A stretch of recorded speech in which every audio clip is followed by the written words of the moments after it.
Hi, folks. Think we started. My name is John Wall Barger, and I am here to talk about and read from my book, Resurrection Pie.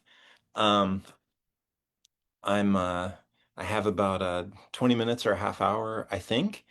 Um, and yeah, before I start, I'll just thank LSU Press for organizing this, and especially Corey Calabria.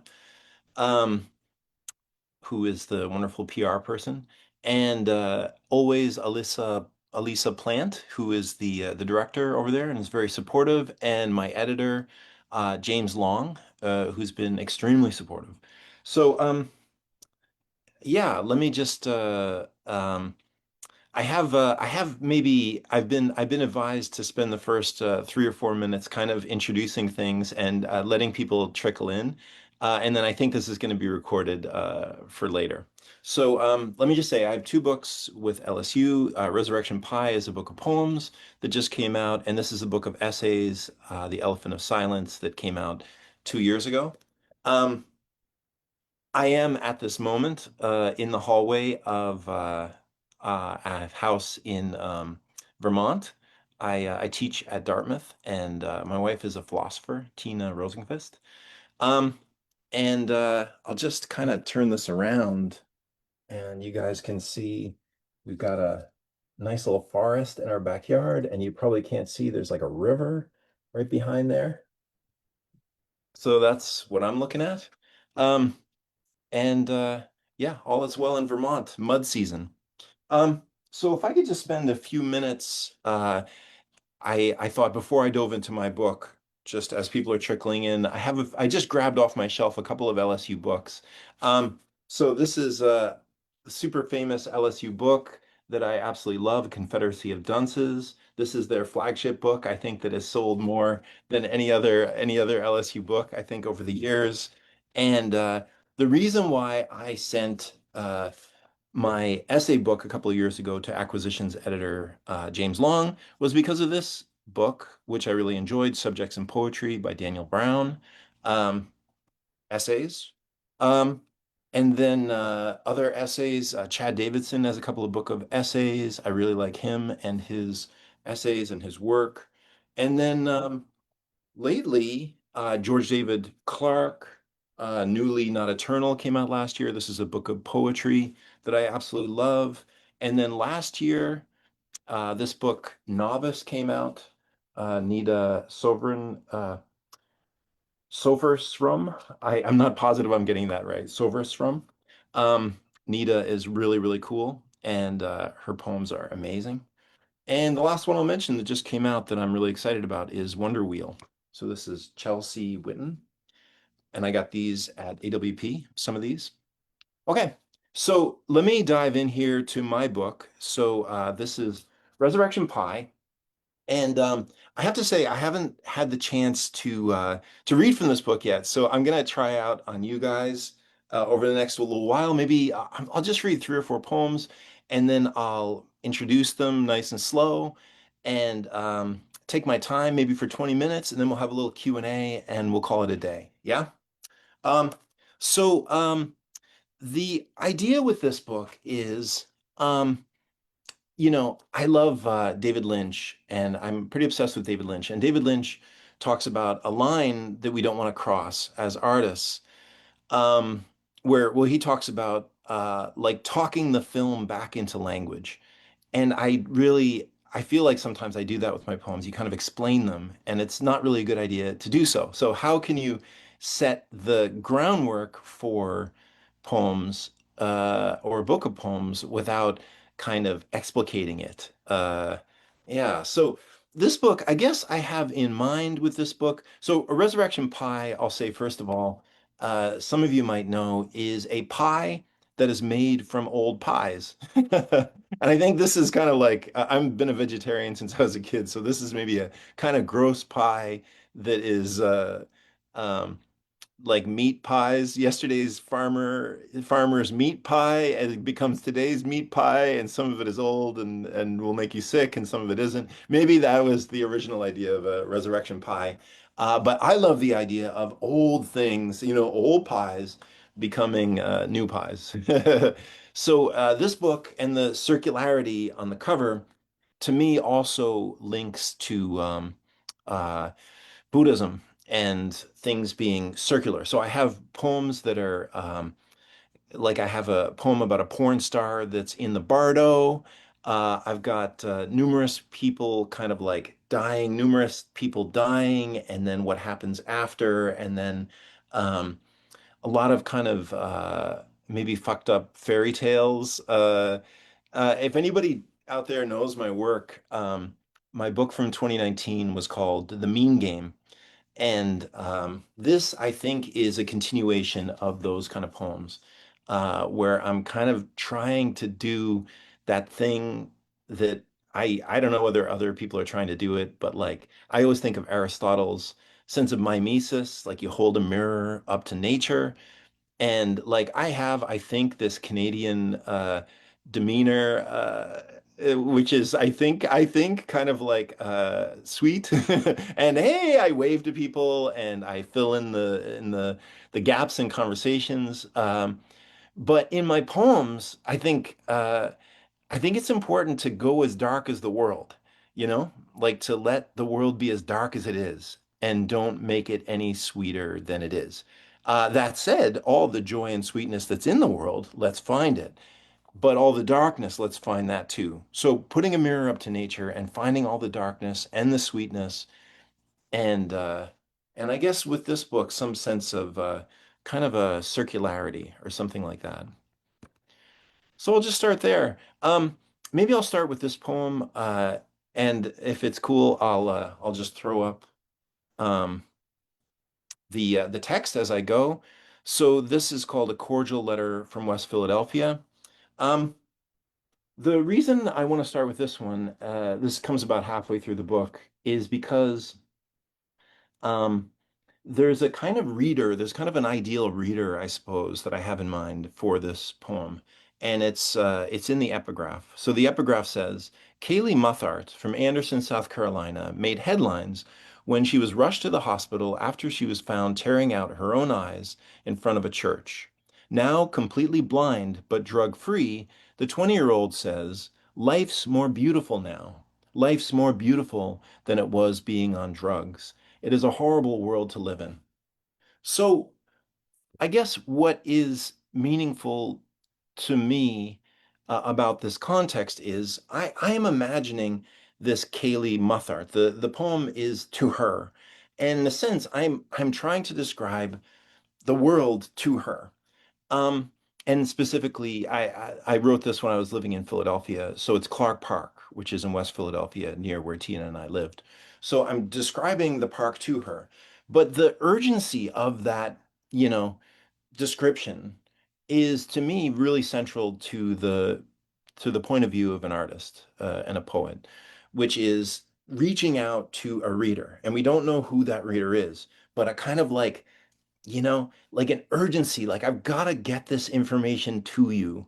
And the information is in words, but it's not really in words. It's something that is hopefully beyond words. So we struggle as poets, as artists, to reach out and place things into the theater of the mind of the reader, and we fail, and we fail, and we fail, and we fail. So to me, poetry specifically is all about failing in that attempt um, to kind of enact that shadow play in the mind, in the theater of the mind of the reader.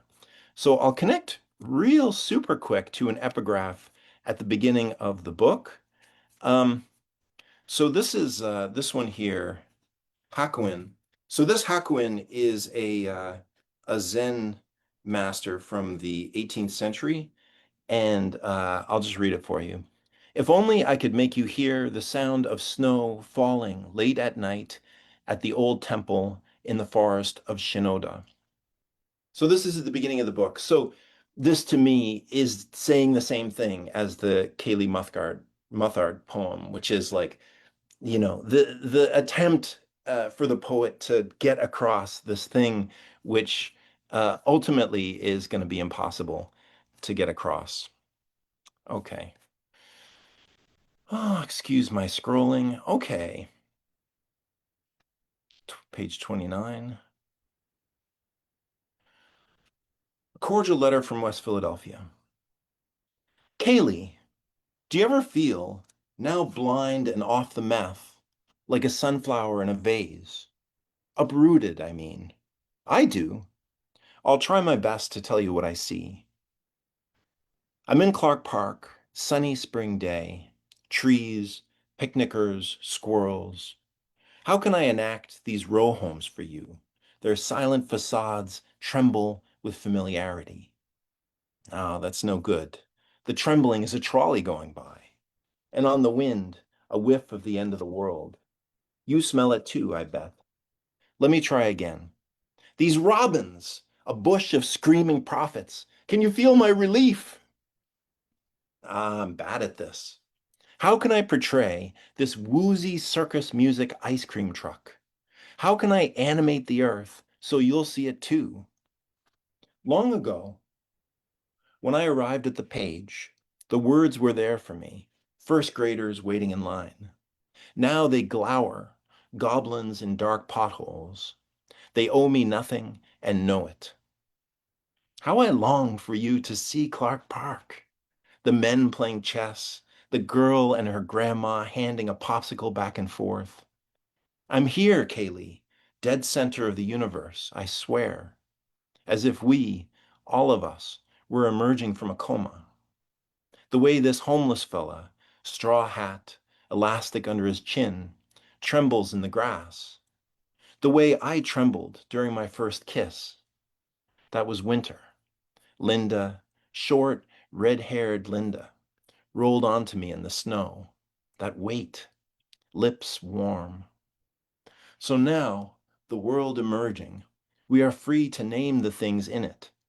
This wind, that leaf, this hand of mine, which is a kind of begging bowl.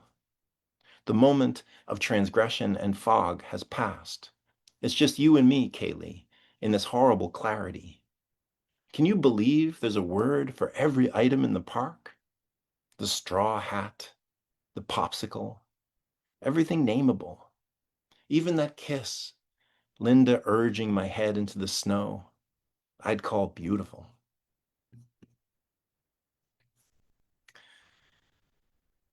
And now the dead silence of being alone in Vermont. I hope you guys enjoyed that one. Um, okay, I'm gonna scroll up to the first poem in the book. Actually, it's the second, but I've kind of placed it as the first. Um, it's called Invocation. So with this one, I will frame it very quickly just by saying that,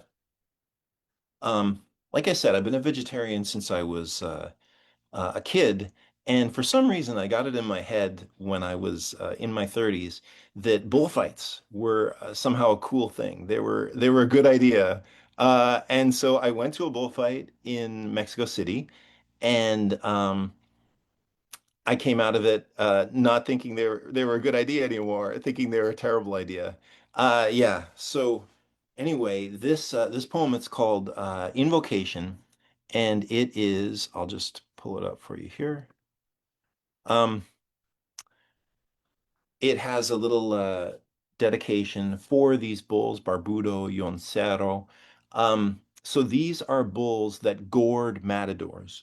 So they killed the matadors, and then the bulls were killed. Okay. And I don't need to say this, I suppose, because you guys can see this, but it has a word in the front, which is a homonym. Is that what you call them? So the word faint, as in to fall down, is pronounced the same as faint. So this is the faint. Invocation. The bulls that gored matadors faint as one, scythes in the dark, as if upon a raft that comes apart beneath them in the rapids and they fall, a drunken brawl of rolling eyes, mariachis strumming behind us. August 28th, 1947, Islero gores the most famous toreador on earth. They cut and cut the bull, prodding, hacking him at the nape. He reels, falls. They wipe knives on his fur and drag the corpse off on a chariot like some B-movie god. May 16th, 1920, Balador drools black string, inhaling deeply our cigars, dreaming he's a dervish, a starveling, a double-barreled shotgun, or a dope fiend in a Ginsberg poem, wearing a sleazy grin and riding out of town on a Triumph motorcycle with three goats on the back in a cage. We toss our hats after him. Hoy! Okay. The next poem I want to read is it's in a different kind of category. So about maybe a quarter of the poems in the book are written like fables as prose. And I was strongly influenced by, well, I love prose poems anyway, but Charles Simic, The World Doesn't End, was a huge influence for me. I love Charles Simic. So the one I want to read is called The Saboteurs, and the context is relatively simple, maybe, kinda. And the context is it's well, all right. Let me step back for just one sec. I keep thinking about films. I think about films all the time. Yorgos Lanthimos, who's one of my favorite filmmakers. You guys might know Poor Things or Begonia was just out, but especially his early films, Dogtooth and Alps. He often has, Lanthimos, who writes the films, often has a world that he's describing, which is kind of parallel to our world, but something is a little bit different. Yeah, it's a little bit like David Lynch, I feel like is a bit this way as well, especially in like Twin Peaks. You kind of feel like, oh wow, they're speaking at an odd cadence, at an odd pitch, and it feels like maybe it's not exactly our world. It's a world that's like ours, but is somehow distinct. Um, okay, so this is a poem like that, and the difference between that world and this world is that this describes a town where there are bombs everywhere, bombs, B-O-M-B, like mines, and the people that are putting them down, the saboteurs, are invisible. There's no trace of them. They just appear. And then they find one. They find one of the saboteurs. Okay. Soon we didn't even hear the explosions. We strolled past each new crater as if it had always been there. Nobody knew the saboteur's agenda. No demands, no manifesto. Explosions were green. How, barked a general, do they make them green? Their targets seemed indiscriminate. Hospital, lake, bank, parking lot, forest. And they, the saboteurs, seemed invisible, trackless. Explosions just happened. Now and then, a drunk or a child voiced what we'd all been thinking, that maybe, somehow, our city had been lined with bombs before any of us were born, that there were no saboteurs. By dumb luck, we captured one, green-eyed, calm, unremarkable. We starved and stretched him, thumb-screwed him, ground his face against our maps, demanding names, plans, dates, anything. He was the gentlest man I'd ever seen. He kept blessing us and our families. We wept as we hurt him.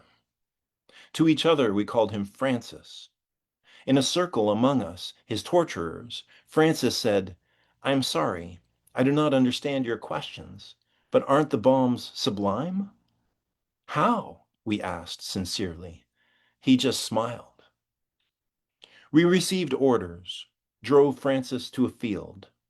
He bowed to us in the grass. Felix drew the short straw, but Felix, instead of executing Francis, offered his gun. We all handed Francis our guns. We left him there and drove back to our decimated city unarmed.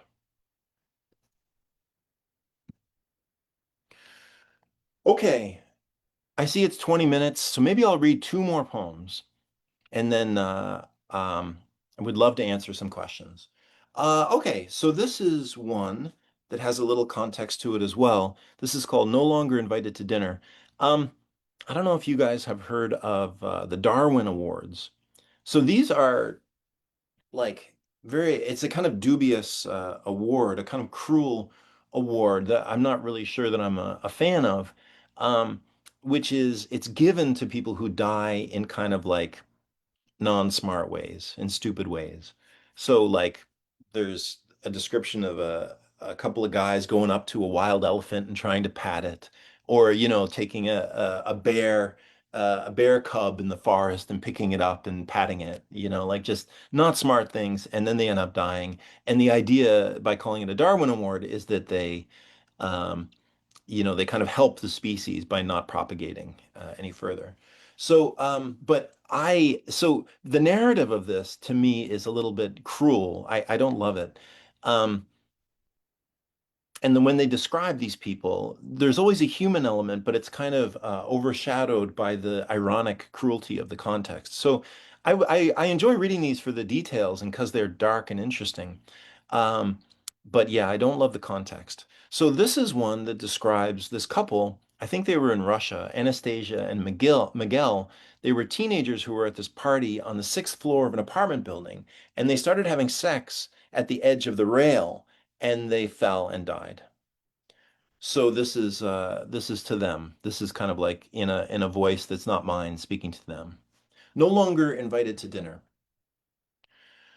Let us celebrate you, Anastasia and Miguel, copulating on a balcony, falling 6 stories. From birth we advised, keep your things close, do not share. It's yours, all yours.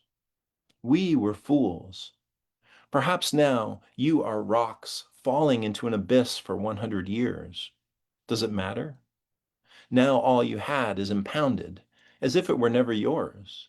Even the memories, even the last, his erection in the dark, even your unpaid parking tickets, even those crates of unread books in your parents' attic, even the possum in your garden you never mentioned to anyone. We're all teenagers, stoned, horny, stepping out of the party. Praise us all. Cut loose our strings. We told you we were the teachers, this the class. It's all for the good, we said, hoping you would make it so. Now look what happened. You're no longer invited to dinner. Even the good feeling, you became the wall around. Miguel hoisted Anastasia onto the railing. Anastasia unzipped him. Let us giggle with them. Let us make love to the air, like a Godard jump cut. Trick of bad editing. That sound? A phone ringing. Yes, it sounds close. It's not. Thank you for listening. I'm going to read one more poem. I see it's 25 after. That feels about right.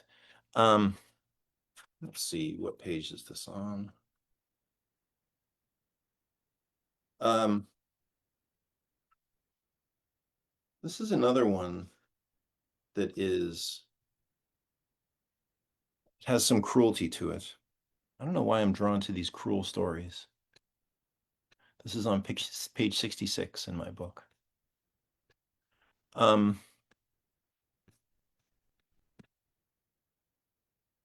okay, so the context for this is um, open this up for you.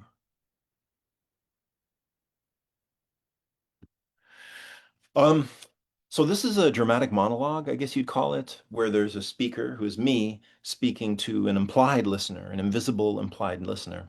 So this is like My Last Duchess, like Browning. I guess I love poems that set scenes where there's a body in the scene, and I also love changes in register where there's somebody who's kind of thinking on their feet and somebody who's speaking an actual human voice. It's not just that ethereal kind of poetry, gravedigger poetry voice.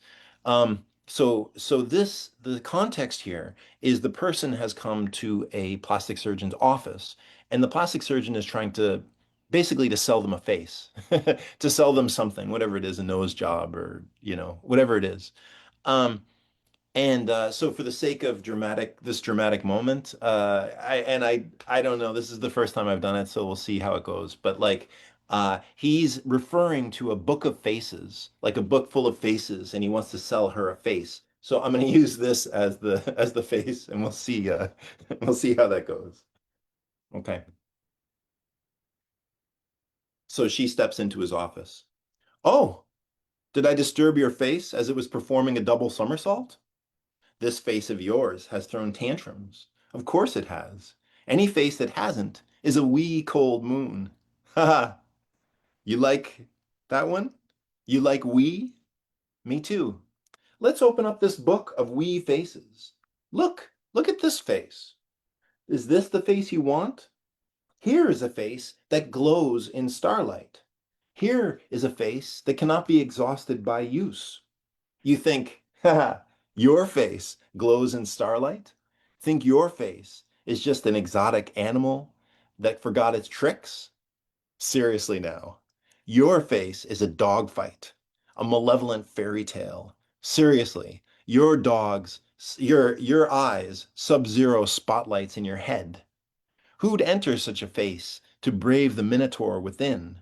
Look, look at this face, this pretty face. Wolves of poverty devoured the cheeks, fish of bereavement the eyes. Discard the one, take the other. The greatest cutting does not sever. Look at this face here. Truthful, Keats might have said. He was wrong.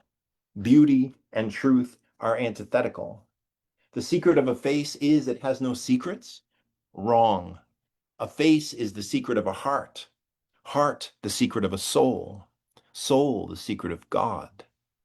In my nightmare, the faces are impassive, bleak, icebergs unmelting.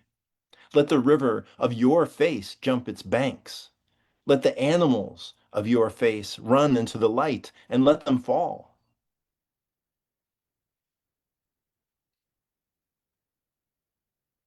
Okay, maybe I'll stop there. Thanks very much. Thank you, John, for that. That was a really fun one to end on, actually. It really I've got some vivid imagery in my head now. I think I And need to maybe memorize it if I want to be holding the book and also reading. But yeah, yeah. I think it's a good goal to aspire to. I love that one, and also Steven in the chat from Baltimore said that was also one of his faves. Thank you all for tuning in, and thank you for um, telling me where you're tuning in from because it helps John know that there are people out there. That this isn't just a recording like for the void. So I want to say that Calista from Kingston, Ontario, thanks for tuning in, and Tina from Hanover, thank you for tuning in as well. There are more people, but these are the people who decided to let us know where they're tuning in from. We're going to do a Q&A here. It's very informal. If you have any questions for John, please just put them in the chat and I will ask them to him. Um, and we already have a couple here, so that's great. We have a comment from Stephen to start, and Stephen said he's looking forward to your in-person reading in Baltimore. Is that Stefan Reichert? Is that That is Stefan. Yes, okay? exactly. Can I say a neat connection? Um, yeah, Stefan is the publisher of Smartish Pace, an absolutely amazing journal. And Stefan published that Saboteurs poem that I read. So he's been a tremendous support, a tremendous inspiration. Thank you, Stefan. That's perfect. And I apologize, Stefan, for butchering your name. Um, let's see here. We also have a. Oh no, that's different. It is a Stephen. That is not that is not Stefan. It's because the last name seems familiar. So my apologies there. He said no, that's not me. We have Benny tuning in. Let's see, from Halifax, Nova Scotia, or Jean. Um, Anyways, I'm going to get started with a question here. This one is from Callista, and Callista asks, when the poet's voice is cold or cruel, do you care if the reader thinks that it is you expressing your personal view? I think that's interesting. Yeah, hi Cal. I know Cal. Cal's wonderful and an amazing poet. Um, Cal, Yeah, I worry that people will think it's me. Yeah. And especially I have had poems, maybe I had to think about this for the first time when I was publishing um The Mean Game in particular. There were just so many dark poems that weren't me at all, and they didn't express yeah, I'm organizing my thoughts. Okay, let me say this. Everything is movies for me these days. So I just was teaching Barbara Loden's Wanda over this past term. And Wanda is this incredible film from 1970, directed by Barbara Loden.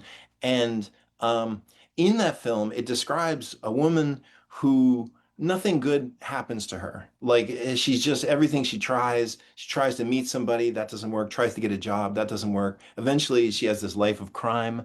And my students in the class were like, how can this be a feminist film and how can this be uplifting? You know, like, well, like what kind of film is this? Don't we need a hero? Don't we need somebody to teach us how to supersede these things? Don't we need a triumph here? And I don't think we do. I think the reader, the viewer is smart enough to um, to see cruel stories for what they are. We don't need to, as artists, as whatever, directors, poets, writers, we don't need to always be explaining everything to the reader, I don't think. And if I'm enacting somebody as I'm doing in these poems over and over, like that the last one with the cruel the plastic surgeon, um, it doesn't really like. I think we just have to let the reader into the deep end and let them figure out their own way.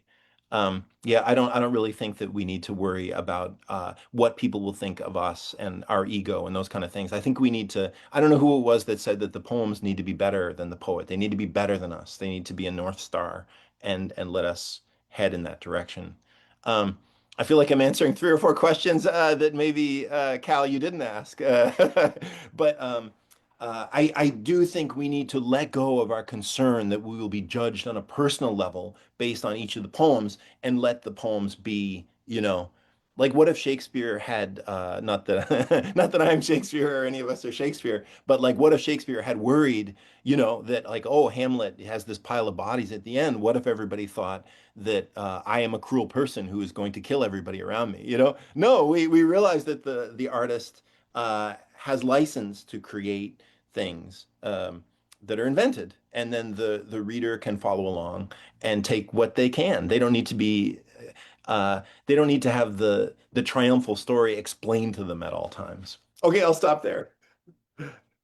I had a similar question, as Cal, and I think the ones that were striking to me were the I poems, and I just think that um, maybe definitely a bad training, but I feel like maybe we're trained in some ways that I is an insert for sort of the poet, right? Not like a narrative creation, but you can't really mistake that in a lot of your poems. So I'm enjoying that. I was thinking of the Deer of Philadelphia poem, which starts, I was carrying the limp corpse of a white-tailed doe over my back down Broad Street. And it's like, and I'm like, maybe that happened, but like, it's really great to, I really love that, where it's like this, you did not, maybe it's just good because it challenges this sort of like, I don't know, this may be like training that I did or someone else did, but it's not good. It's like this, I wanted to have a distance here.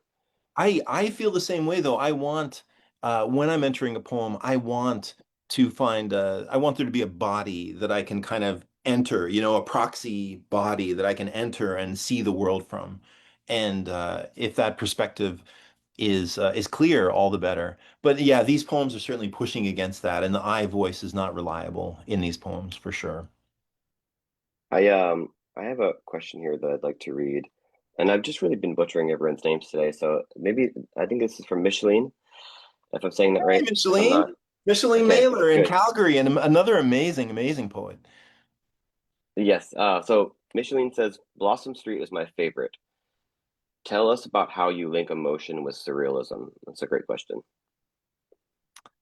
Um, Emotion with surrealism. Can I just point out that Corey and I, before the this was starting, we're chatting about Buñuel and this poster. This is why I positioned the computer here because the this surrealist masterpiece, Chien Andalou, is behind me here. Um, so how can you position? What was the question? How can you position feelings in surrealism? Right, right. Yeah. Um, I don't know. I am feeling something while I'm writing it. And to me, by now, surrealism is just the landscape that I move in. So I can't, like from my perceptual system, it's I don't know if it's simple. If it works, it's simple. I create a scene like Corey said, like the deer is on your shoulder, and then you're like, okay, shit, this is probably not this is probably not literal. So we're entering into a scene, and then he meets up with Frody, this guy, and something happens, and you feel something. Um, so for me, I think faking it is not possible. Not that you're suggesting that, Micheline, but uh, like trying to write in a surrealistic way, if it's not your, perceptual system, that probably won't work. Uh, I don't know. To some degree, we're limited by the our worldview and the way that we see things, you know? And then I think as poets, we spend years and years and years just burrowing down into the holes that interest us, you know? We're just digging and digging and digging and looking for traction. So for me, I've just been digging in this direction of surrealism for so many years that to me, that's where all the feeling is. But I'm not sure how to give advice to somebody who doesn't think that way already. Maybe we all do to some extent because we dream and because we have weird thoughts, because we're always you know, like my experience of being in the world is that it is surrealistic already. It's incredibly surrealistic. You turn on the news here in the States, it's fucking surrealism every single day. Something completely off the wall is happening all the time. And then people are trying to explain it, you know? So for me, walking around, I don't feel like this 56-year-old white guy. I'm looking at myself, I'm like, what the fuck? I'm gray. So it feels to me like every movement through this world is like I'm kind of inventing it and playing it, faking it till I make it as I go. It doesn't feel real. It feels surreal. It feels weird. So to me, I'm trying to answer Micheline that the world is surreal already, and my artistic landscape is surrealism. So to me, the feelings are there already. Uh, and I honestly, I wouldn't know how to answer the question if somebody doesn't think that way or doesn't appreciate that perspective, how they would put feelings in there. I don't know. Thanks, I Michelle. Yeah, I want to kind of piggyback on that a little bit because, one of the poems that I'm looking through and I'm thinking about like the poems that, have kind of surrealistic imagery but are just really emotionally striking, and not like necessarily comic. So, I mean, in the first poem in the collection, and again, I don't know where this isn't, I don't know this is a poem. Like I don't know how it's related to you at all, but it has some surrealistic qualities, and you have this one couplet that's sky a pinwheel at a child's memorial, which is like, it's very kind of an inventive phrase, but it just like really, you know, I feel like it just completely struck me. So I think that is you know, one example that I can point out of like this like kind of an surprising emotion, if that makes sense, in a poem that seems like somewhat inspired by surrealism. Oh, thank you so much. That was a balance I was trying to strike with that poem, that first poem. It's called "The Ridges on the Cerebral Surface of the Brain are called Jiri." Um, that yeah, that it's describing all these circular things, and like I don't name it, but I'm thinking of like Van Gogh's Starry Night, like all the circles that happen, and the pinwheel at a child's memorial, and the birds circling in the sky, and all this stuff. I'm thinking of Yeats and the whirlpools that kind of surround us, which is this what this whole book is doing over and over and over again. It's describing the circularity of letting things go and then remembering them, and whatever we die, we're the bardo, and things that keep going around, keep coming around. Uh, but to me, in this first poem, yeah, because it is very divorced from my perspective, but it has this. What I was interested in was almost like a spiritual, those songs, Hmm. "Oh My Soul." I go back to this twice. Oh, my soul, twice. I am close. This night I may be required of you. So like this oh my soul is to me it's like we're these souls out in the raw wind, we're in this existential landscape naked with the wind rushing past us. Oh, my soul brings me there, kinda. So that's the balance I was trying to strike there. I know that it is somewhat surreal, but also it has a personal, like I feel like I'm in that. We talked a little bit about surrealism already, right? And we have the Luis Buñuel and Salvador Dali poster in the background. I want to talk a little bit more about surrealism, and I'm trying to figure out like an entry point. And so let me try this. Like you mentioned that you like poems that set scenes. Is there like without kind of you know describing your full artistic practice, is there like some way that you it's easier for you to maybe tap into this world? I really like I just threw the book on the ground. Threw it against the wall. Uh, I really like well, I guess to start with, just taking as a basis what I said already, which is that I think the world is surrealistic. You know what I mean? Like I don't think it is siloed. Like at night we dream, and then we wake up and everything is logical. I don't think it is like that. So I think to me, the world is also surreal and nighttime is, also logical and uh the daytime logic and the nighttime logic are kind of always blending. And to me, David Lynch finds that, I feel like finds that balance between kind of daytime logic and nighttime logic.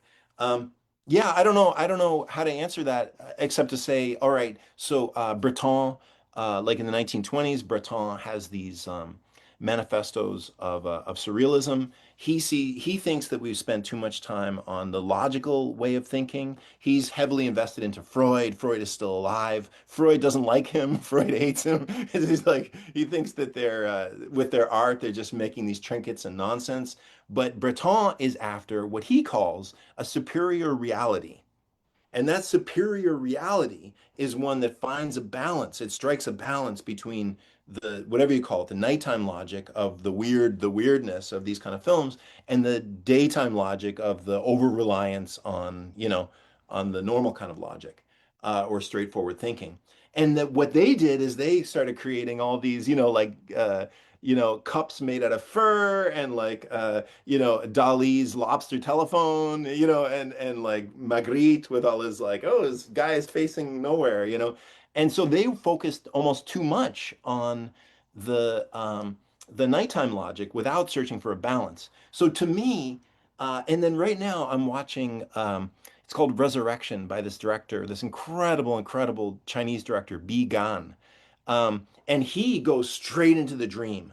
These are just incredible poems. It's like, think of David Lynch's Red Room from Twin Peaks. It's like going straight into the Red Room.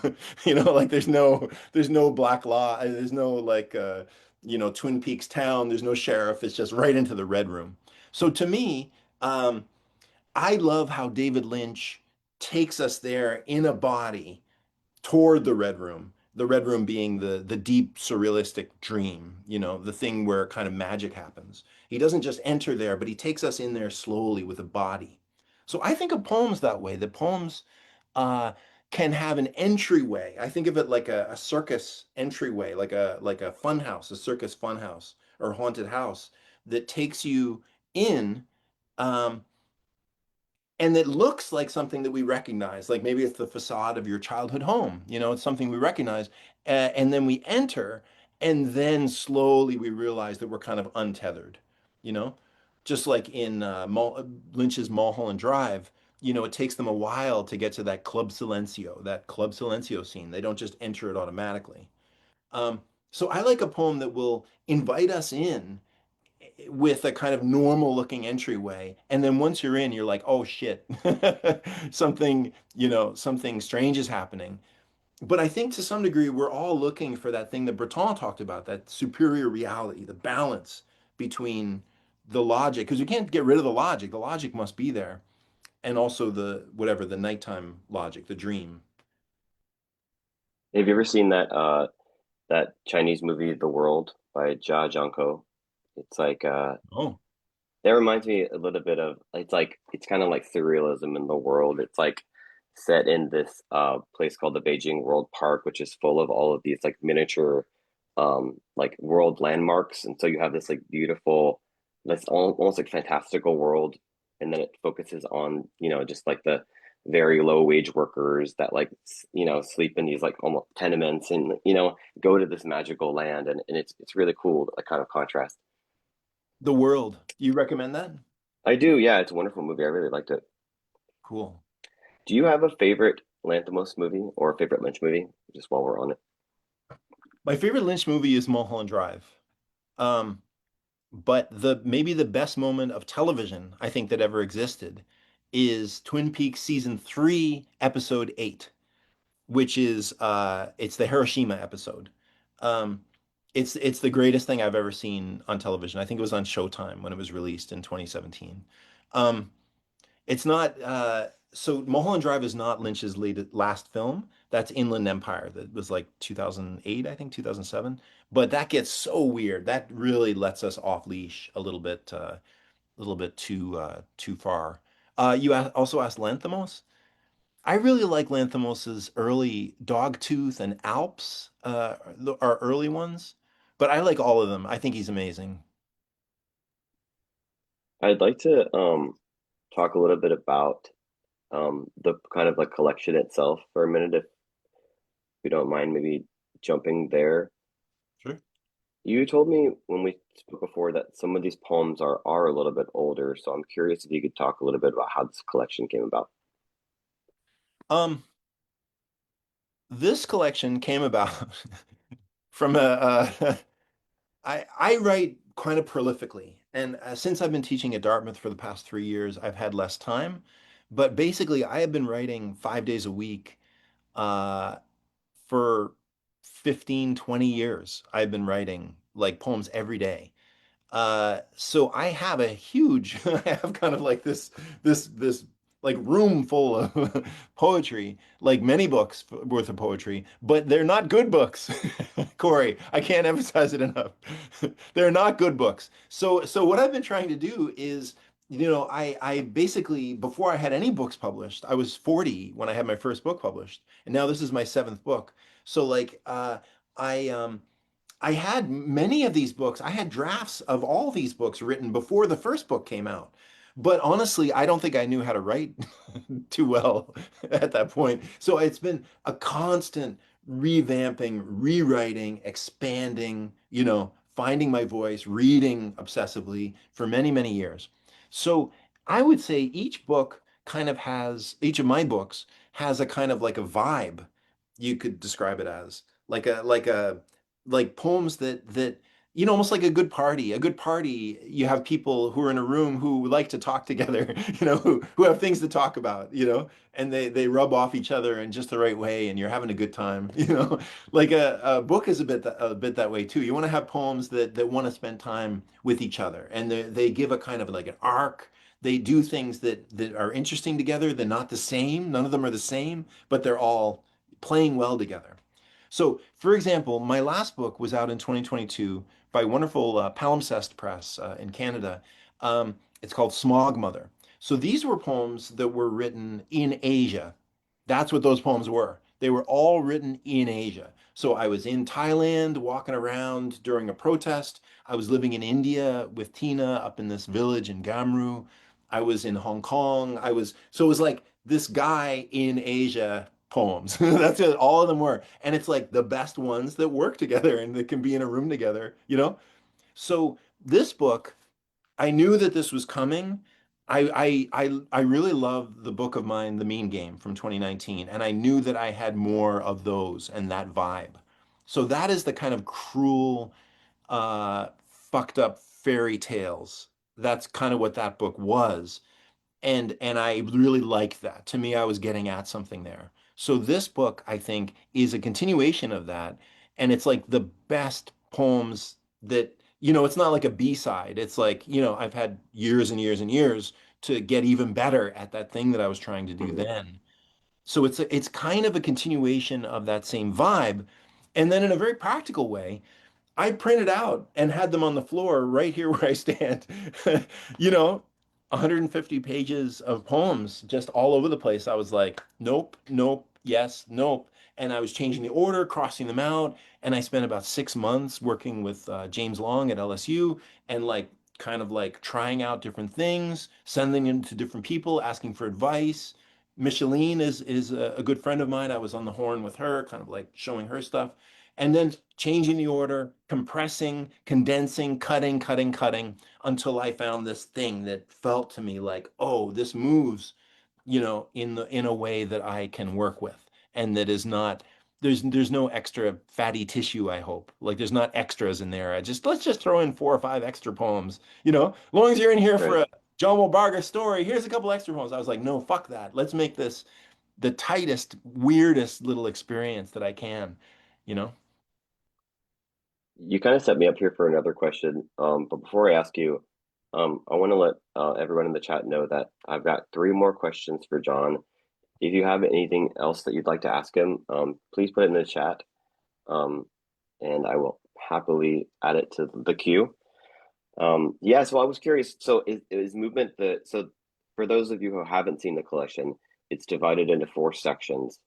And I was going to kind of ask you about it. Is movement sort of the kind of like overarching like logic of like how we're dividing the collection? Yeah, yeah. So I have little things I'm trying to do, which I don't know if they're like Easter eggs, but like little patterns that I'm trying to establish, like little things. So to me, it's one thing I'll point out is that at the end of each section is a resurrection poem. So there's Resurrection Pie, The Resurrectionist, um, and then what's the name of the last poems? Uh, the resurrection of eight bells, that horse that died. So there's at the end of every section there is a resurrection or a death, and then the beginning of each new section is like an implied birth. So the poems are kind of doing this thing through each section. Um, where there's a kind of resurrection and then a death. So I'm kind of trying to do a little bardo thing with the book. I'm trying to create a circularity in each section, create these little whirlpools in each section. And of course, it's just me trying. I don't know if those things, you know, like I don't know how much of that is conveyed or comes through to any reader, but like, it's fun to be a mad scientist and like create this create this book. I've got a question here from Gaetano. Thank you for asking. A question, Gaetano asks, which differences do you see between poetry and dreams? I've been really actually I was trying to figure out a way to talk about dreams, and so I'm really glad that he got there. Gaetano is a good friend who lives in Caravaggio, Italy. So that is Ciao Gaetano, come stai? Ci vediamo domani.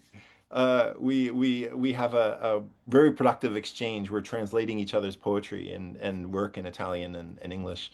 Um, so was the question the difference between dream and poetry? Right. Um, wow, that's such a good question. Um, Corey, what do you think? I mean, honestly, I feel like dreams are chaotic. So it's like poetry is like you're making some sort of order out of, I don't know. That's my association. Yeah, I mean, though I think like I think also I'm sorry, film. My brain is full of films. Tarkovsky. I think of Tarkovsky, and Tarkovsky is also doing that thing that I said Lanthimos I think does, where he's like, there's there's our world that we recognize, and then this world that we're in is kind Mm, of not exactly that world. Something is different. hmm. You know what I mean? And like the in horror movies, we see, the head goes around backwards and people are creeping in the shadows. And this is a way to tell us we're not in this world, we're in this world. The best to me, surrealism, poetry, and film it's like a slow burn. Like all of a sudden you're like, oh, I'm in a, I'm in a space that has presence like a dream. I'm in a space that is invested with the energy charge of the dream. It's electrified the way a dream is electrified. You know, the presence of like lucid dreaming, like you're in a strange situation and all of a sudden you're like, "Oh, I'm me," in this scene. And it's the me who teaches, at Dartmouth, and the me who talks to my wife. It's me. So that feeling of placing us in a film where it's like all of a sudden, if you feel like you're lucid dreaming, like I feel that in that Be Gone resurrection movie, it's like all of a sudden you're in the middle of something strange, but it's you, and you have some power over it. That's the feeling to me of uh, good poetry. Also, that is that like I said, like I was saying to Micheline a second ago, I don't know that you can really. You can't really separate, I don't think. I can't really separate myself from like the my own perceptual system. So my own perceptual system is very, very surrealistic. I've kind of embraced that. So it's hard for me to say what it's like for other people. But to me, um, the language of poetry is very surreal and it's linked to surreality. And it's also linked to, I think of Buddhism, like Zen Buddhism. So, like, just for example, this Hakuin guy who I quote at the beginning, the I wish I could explain to you this snow falling.